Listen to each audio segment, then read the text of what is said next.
The title for this week is The Eternal Now. Truth is one and eternal. Realize oneness with it in your deathless self within. The following commentary is based on the teachings of Paramahansa Yogananda. When will I find God? Many devotees have asked this question. Because worldly goals require time usually for their fulfillment, we imagine time to be a factor on the spiritual path. And so it is, but only because we think it is. God is as much with us now as he will ever be. It is not he who needs to come to us, we need to come to him. And that process of coming is a matter of transforming our self-perception. In the Gospel of John, chapter 4, Christ says, "Say not ye, there are yet 4 months, and then cometh harvest? Behold, I say unto you, lift up your eyes and look on the fields, for they are white already to harvest." There is a practical teaching in these words. Apart from their statement that we have God already and have only to realize that truth, Jesus is saying, lift up your eyes and look. To hold the eyes uplifted is the best position for meditation. For the seat of superconsciousness lies at the point midway between the eyebrows, in the frontal lobe of the brain, just behind that point. This point is known as the Christ Center. By lifting up your eyes and concentrating there, you will find it easier to enter the state of ecstasy. That is why saints in every religion have often been observed during states of deep inner communion with their eyes uplifted, focused on the inner light, white, as Jesus said, already to harvest. The Bhagavad Gita goes further into this meditative teaching. In the 6th chapter, it states, holding the spine firm, the neck and head erect and motionless, let the yogi focus his eyes on the starting place of the nose, the point between the eyebrows. Let not his gaze roam elsewhere. In meditation, tell yourself, I have him already. I am alive forever in the divine light. Thus, through Holy Scripture, God has spoken to mankind. Om, Om, Om.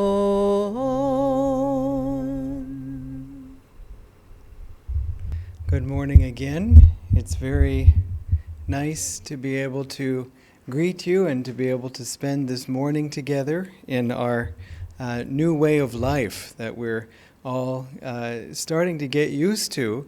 I wouldn't say we're relishing it, that we're cherishing it, but at least we are accepting it and celebrating the good things that we can find in this situation that the world finds itself in. We last night we had a Kriya initiation, and it was our first time doing it in this way, and it was very uplifting, very powerful. Amazing how much, of course, it's very powerful when we are all together, and yet how much of that power still comes through, even if we aren't physically together, but mentally together, spiritually together, our hearts all united and uplifted to the Masters. Of course, that's what we are hopefully experiencing even now in the Sunday satsang, but also in all the other things that we're doing. But last night was particularly powerful, and congratulations again to the new Kriya initiates. This reading from the Bible, the title is The Eternal Now, but these words of Jesus are very important, which Swamiji explains as Dharmini read. And I'd like to also share some words that Master wrote on this same passage from the Bible. Again, he says that you all say that there are 4 months and then comes the harvest, which of course was the particular season that they were in perhaps, or else he was saying generally if you plant some seeds, you all think it takes 4 months before those seeds grow and then the harvest comes. And he said, but I say, lift up your eyes. The fields are already white to harvest. If it's a crop that once the plants are all mature, then they appear white, from afar, whether it's wheat or whatever it is. And so, but he says, lift up your eyes. And again, as it was explained, that has a practical teaching for us in meditation, which if you're practicing Hong Sa or any of the other techniques, you know that we do lift up our eyes, just as instructed not only by the Christ in this reading of the Bible, but also by Krishna, where he says very clearly, look up at the origin of the nose. And so the point between the eyebrows. So from the Bible, from Master's writings rather, it's so wonderful to hear his words. He says, Jesus used the parable of the sower, the laborer, the harvesting time, and the harvest to illustrate the superior law of the divine harvester. In ordinary farming, there is a great deal of labor, and the harvest comes in about 4 months after planting. But Jesus said that the spiritual harvest is not a matter of waiting, laboring, and then acquiring the spiritual harvest, but it is a matter of knowing that one already, in a latent form, possesses in his divine image all the inheritance of the divine Father. When this knowledge comes, the contact of God instantaneously manifests itself in the soul from beneath the wisdom-seared veil of ignorance. It's, again, the veil of ignorance has been burned, has been seared by wisdom. Jesus said that all one has to do is lift the consciousness from the play of material vibrations to the ever-ready harvest of wisdom, glistening on the fields of pure white cosmic consciousness. Human wisdom has to be acquired gradually through the medium of the limited senses and intelligence, but divine wisdom can be grasped instantaneously through the medium of intuition, which is developed by meditation. The idea is that if one closes his eyes, he shuts out the light, and the minute one opens his eyes, he perceives the light. In the same way, the minute one opens his eyes of wisdom, he beholds the light of God. This is great consolation, for the mortal law is governed by the law of as you sow, so shall you reap. To reach perfection as a mortal through this law, one has to travel through endless incarnations, which is almost an impossibility. But to know oneself through meditation as the Son of God is to claim instantaneously the forgotten divine inheritance. As human beings, we need to acquire everything. As children of God, we do not have to acquire, but we need only to realize that we already know everything. The human harvest has to be sown, by the way means planted, has to be sown and reaped, harvested, and then enjoyed for a short time. But the divine harvest has only to be reaped and enjoyed throughout eternity. Jesus said not to waste time becoming materially rich, only to lose what you get through great effort. But he said just to make the effort to know what you have as a divine child by taking off the death mask of mortal consciousness from the immortal face of the soul, and to enjoy the eternal harvest of bliss in God. Some people may say, well, it takes great effort to be spiritual. I say, no. The only effort we have to make is to forget our unspiritual mortal consciousness, and as soon as that is done, we know we are God's. He who reaps the divine wisdom through meditation receives the wages of eternal wisdom, and he gathers the forgotten fruits of ever-new bliss as the result. Jesus said that God sent people to reap the harvest of wisdom and bliss stacked in their souls, for which no human effort was made.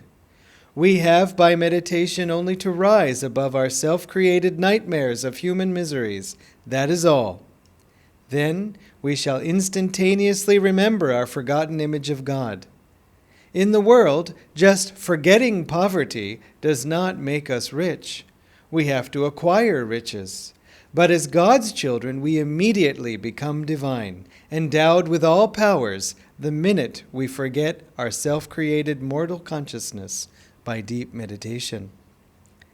It is easy for all of us to be a Jesus Christ in one life by proper meditation, because we are potentially already sons of God, made in His image. But for all of us to try to become rich like Henry Ford is almost an impossibility because of the limitations of earthly life. Here he quotes Jesus again in another thing that Jesus said, "Other men labored, and ye entered into their labors." And Master explains, "This means that other mortal souls labor for perishable material things, and you foolishly imitate them and struggle on for something you cannot have. Rather, by meditation and calmness, open your age-long closed eyes of wisdom, and in the light of awakening, find yourself as the owner of the entire cosmos." It is really funny in a way, this delusion of time. It is so pervasive and so seemingly beyond our control that we just, if we're not careful, just accept it. Again, the contrast here is between divine achievement and worldly achievement. Worldly achievement does take time. You can't make the dosa batter and then immediately, in other words, prepare the dosa batter and then immediately cook with it. It first takes time. It has to ferment overnight or whatever it is. Forgive me, I'm no expert in these things. But it takes time. I know that you can't put the batter on the grill or on the tawa and then immediately there's a dosa. No, it takes time. Things just take time in this world.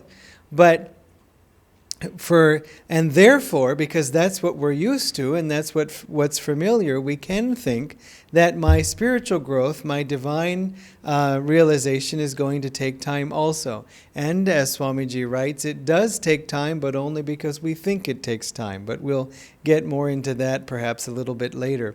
First of all, this illusion of time is a hard one to break. When we look at it from the point of view of physics or mathematics, a way of trying to explain our universe in some way, we have this concept of a three-dimensional universe, but time is the fourth dimension. But time, and if you're not sure about what that would even mean, just imagine if you said to someone, "I want to meet you. We want to arrive at the same coordinates." And you can say, "Okay, I'll be there. It is 9 East Road, CIT Nagar, Chennai West." Just go type it into Google and it'll find it and you'll get the coordinates. But the key question is, okay, not only where, but when?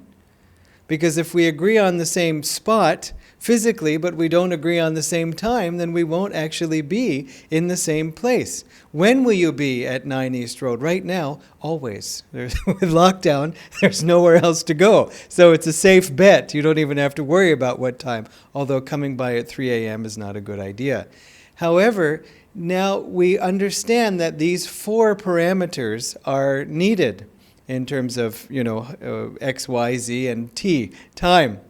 But time is a rough dimension because it's limited. It doesn't have the freedom of the other dimensions. We don't have an easy time going forward in time, backward in time. We don't have, again, that freedom. And along a dimensional axis, you're supposed to be free.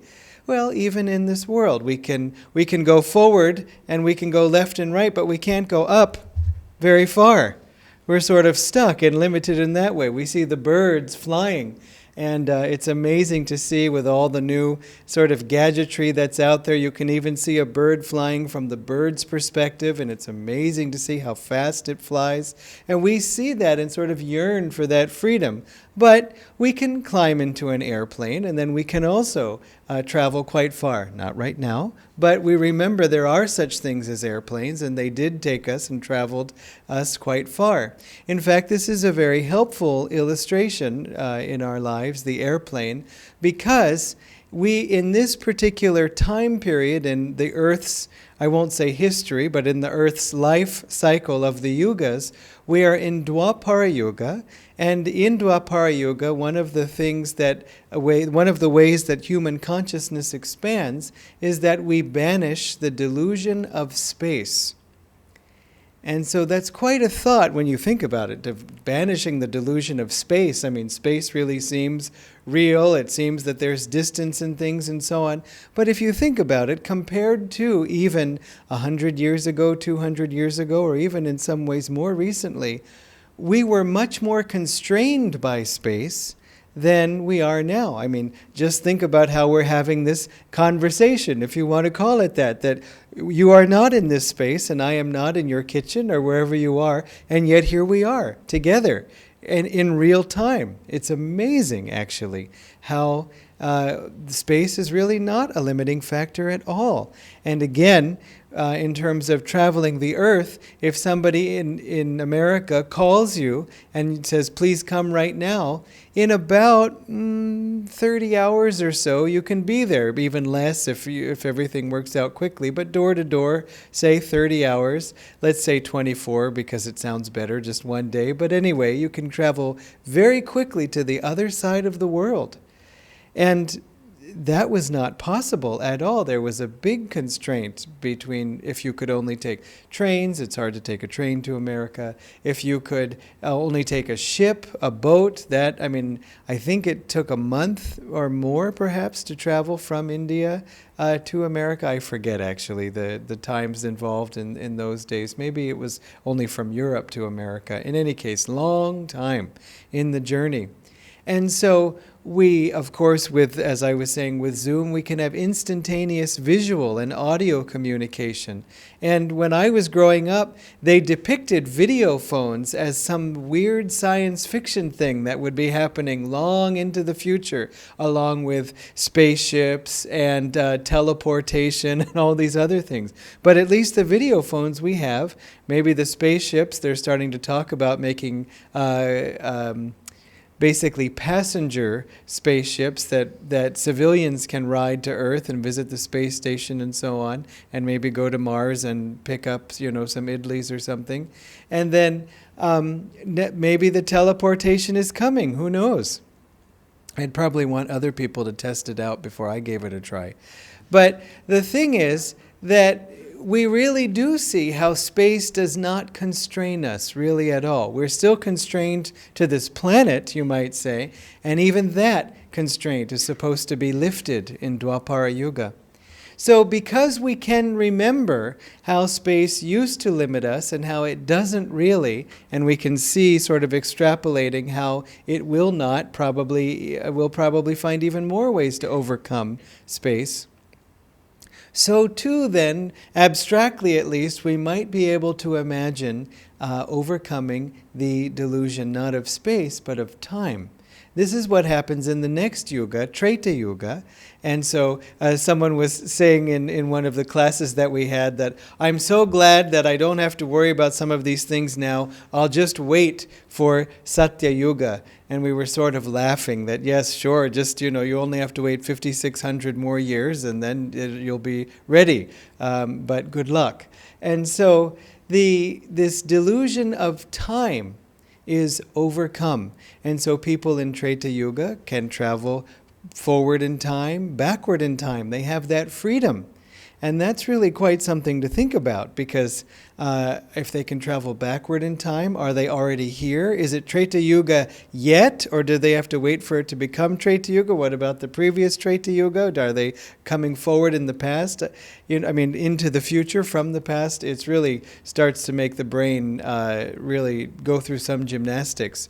But this concept of having the freedom of time brings up a very real question, that if we can travel forward and backward in time, then what time is it, really? When is now? If I'm traveling back in time, is it the time that I'm visiting, or is it now? And we experience this in our lives.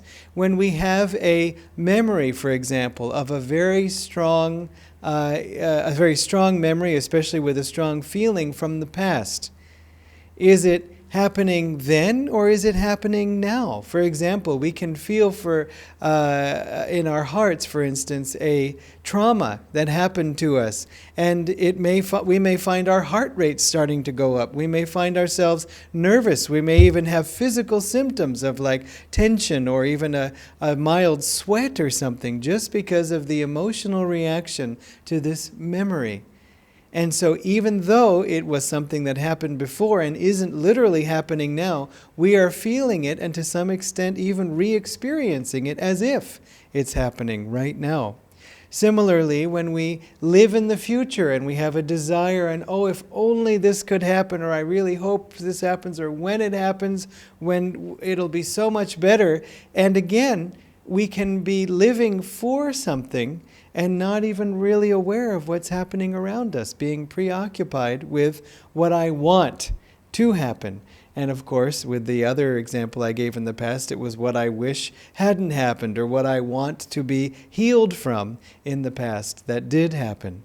And so, to a certain extent, we do experience this overlay of different times in our lives. And this is why the title of this subject, The Eternal Now. The only time there is right now. Now, how can we understand that? Well, think of ourselves in January of this year, when we had all kinds of freedom and walked around just casually, and as we were sharing with a few friends, gathered in a large group, like we had the Kriya initiation here right before lockdown in March 7th, Master's Mahasamadhi. There were 70 of us in this room, and if somebody sneezed, nobody cared, nobody noticed, nobody ran out the door in panic, as they might now. And so it was such a different time, but it felt so real, it felt so natural at the time, because it was now.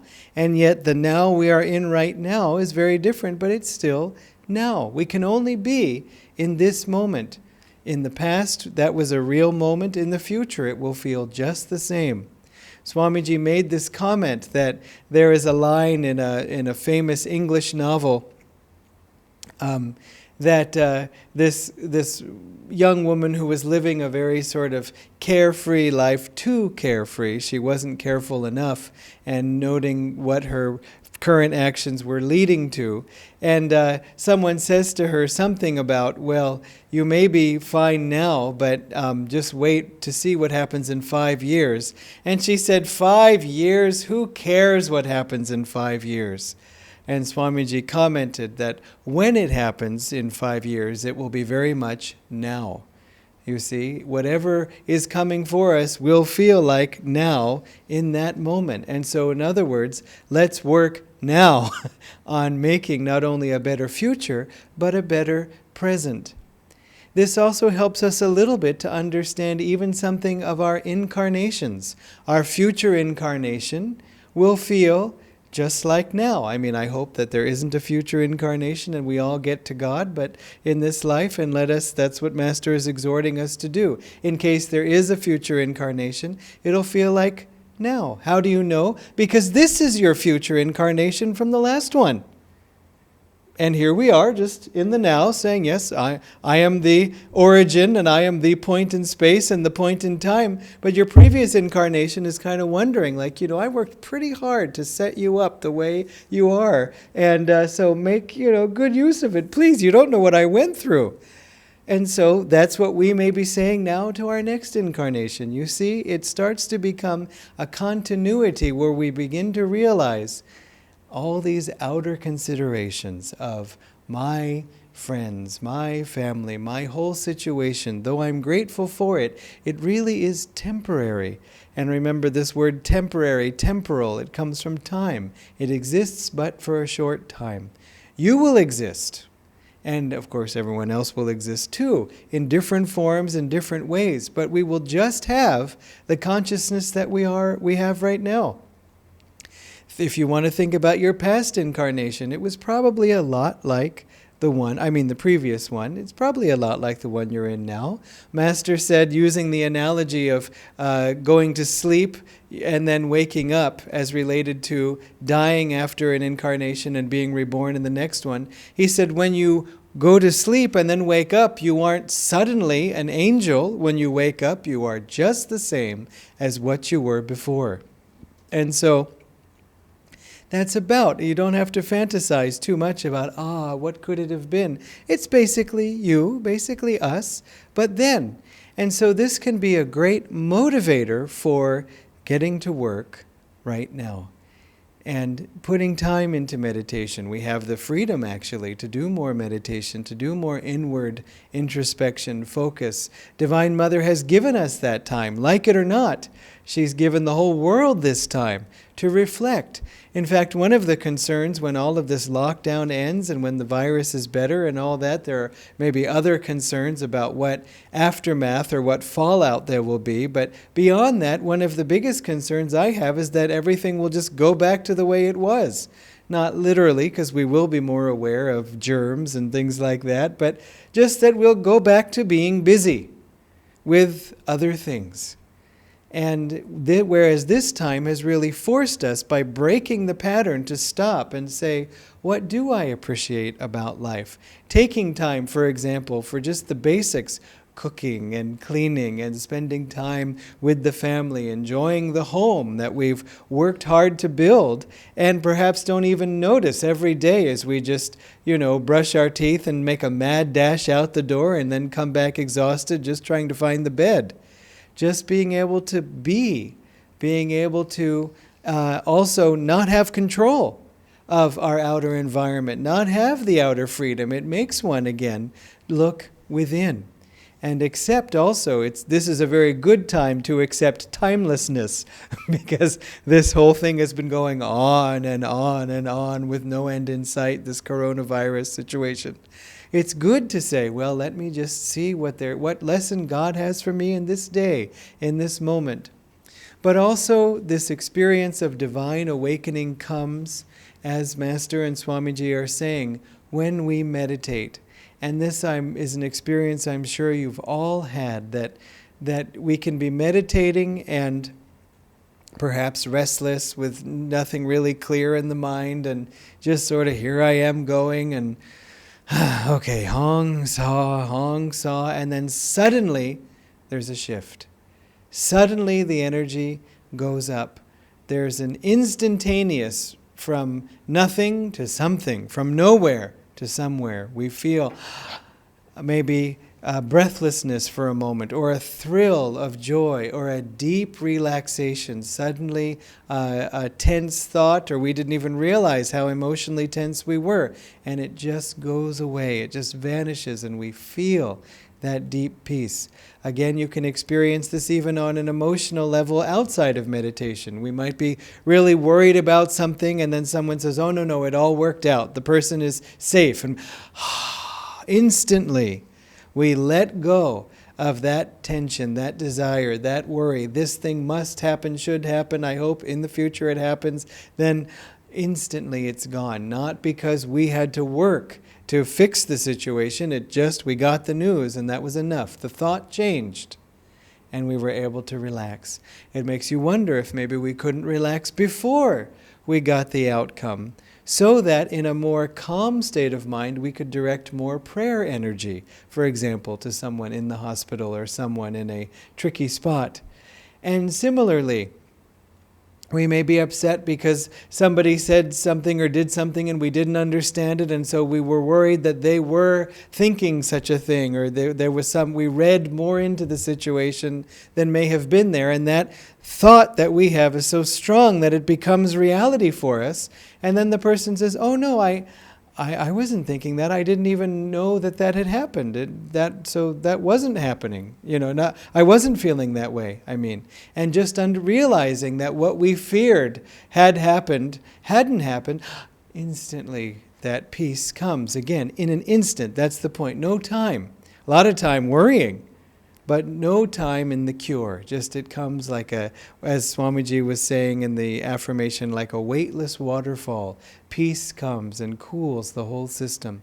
So the power of meditation, to come back to that, is that we can get that weightless waterfall of peace without the outer situation necessarily working out, without getting the news. Okay, did it go well or not? I need to know so I can choose whether to be calm or not.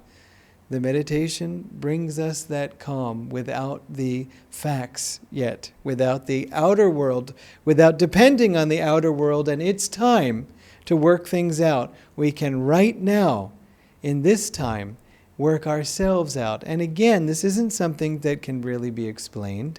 It's not something that can, really, it's not useful to hear about. It's best to experience. And because that experience builds faith, it builds understanding. We know it happens because it happened to me. I know this works because it works for me. And if someone says, well, you say, well, good for you. Why don't you try it? But I know what I experienced. And the thing is, as Swamiji has said, I don't know how people live without meditation. He said, I find so much practical use in the years of meditation that I've had. And he said, and I don't mean the cumulative meditation, I mean each day's meditation. That day's problem, an answer comes. That day's tension or stress or temptation to get worried, the meditation brings the cure, brings the peace, perhaps even through divine consolation. Maybe we get through the power of our intuition, some advice from God, some advice from Master, or simply just the words, I am here, I am with you, I'm on your side, don't worry. And that in itself solves the day's problems. And so whenever we are getting ready to meditate, or we contemplate meditation for the morning or the evening or whenever it is, and go, well, I don't know. I realized I wanted to go through my contacts and correct all the typos in the phone, and I really need to do that right now. All the different silly things the mind may try to come up to hesitate. It's just the ego. Remember, Master said, it's the soul that loves to meditate. It's the ego that resists, because the ego knows that in that meditation lies its own doom and our freedom in God in that moment. But as we meditate, let us remember that we have God already, as Master said. Don't say, when will I have God? You have Him. Love Him. He never denies us, He said. We deny Him. And don't say, well, yes, I know I deny Him. No, forget it. Stop. Let's not deny Him. Let's affirm. Master is with us. Divine Mother is with us. God is with us. And then feel for their response. It isn't enough just to affirm, yes, I have God already. God is with me already. And so when I tell you to do something, it is actually God telling you. No, it isn't that. We don't just declare, we don't just pretend or try to do a spiritual bypass where we just jump to the conclusion without having that actual realization.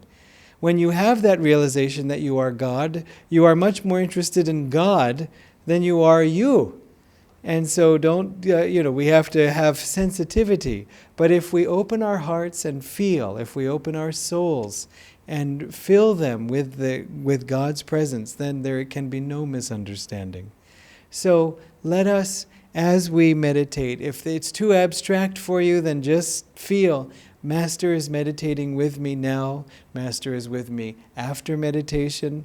Master is with me getting ready for the next meditation, but He's with me. You can even hold His hand in yours as you meditate or as you walk, feeling His presence with you always. He promised and promises that He will be with us. And Swamiji too, if you call them, Master said, to those who think me near, I will be near.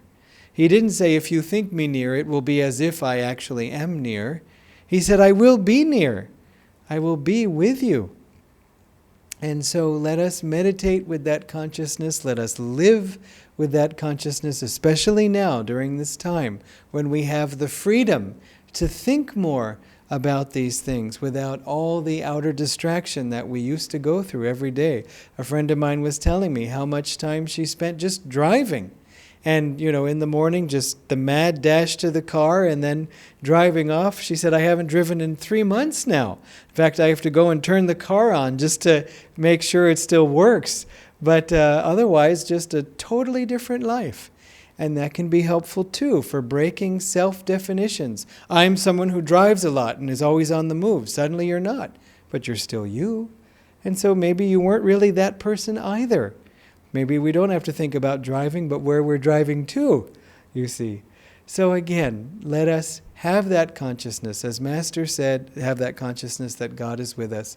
Master said, self-realization is the knowing in body, mind, and soul that I am already in the possession of the kingdom of God, that I do not have to pray for it to come to me, that God's omnipresence is my omnipresence, and all I need to do is improve my knowing. God bless you.